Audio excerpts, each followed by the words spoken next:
Good morning, children. Now, in the last class, we have read about what is combustion, what is fuel, different states of fuel, what are combustible substances and what are non-combustible substances. Right?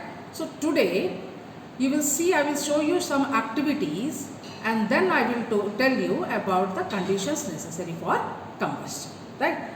Now in the last class I told you that combustible material means they catch fire easily. Now suppose this paper, immediately it is catching fire means it is a combustible substance, right?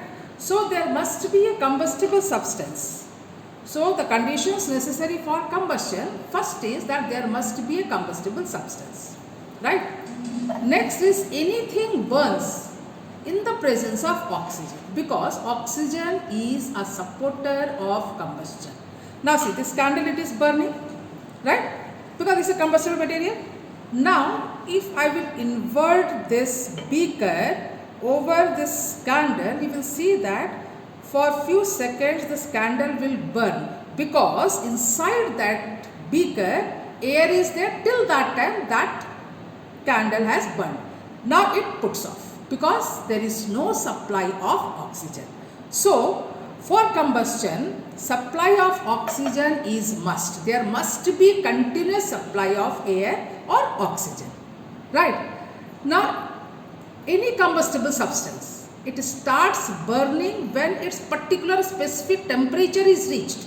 So the lowest temperature or the minimum temperature at which a substance starts burning, that is known as the ignition temperature or kindling temperature, right? If that ignition temperature is reached, then only it will start burning. Okay. Now you see, suppose if I am burning this one, this all of you can see that is it is a spirit lamp. Okay. And this is a candle, all of you know. Right. Now suppose if I am taking this paper bowl. Okay. This paper bowl I am having, and now you put some water in this one. Now if I will take only this paper, you will see that, suppose let us see this, take the same bowl. If I am taking the same bowl, if I am burning it, you will see that immediately it burns, because its ignition temperature has reached, right? But now in this bowl, if I am taking this water and put on this one, you will see that it will not burn, right? Just after some time see that it starts boiling, but this paper will not burn, because ignition temperature of this paper, it is not reached.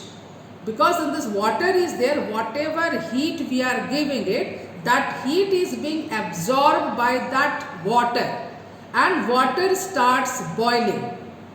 But the ignition temperature of this paper bowl, it is not reached. When it will burn? When all the water it gets evaporated, then it will start burning. So attainment of ignition temperature is reached. Now you see that small bubbles you can find in this water. Okay. So the conditions necessary for combustion, first one is that there must be a combustible substance.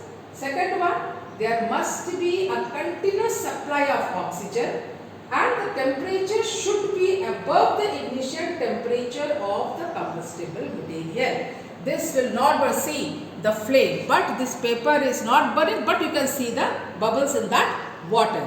There is bubbles, the water starts boiling also, but it will not burn. Once it gets evaporated, then it will burn. So once more I am repeating, the conditions necessary for combustion are, there must be a combustible substance. Second one, there must be continuous supply of air or oxygen.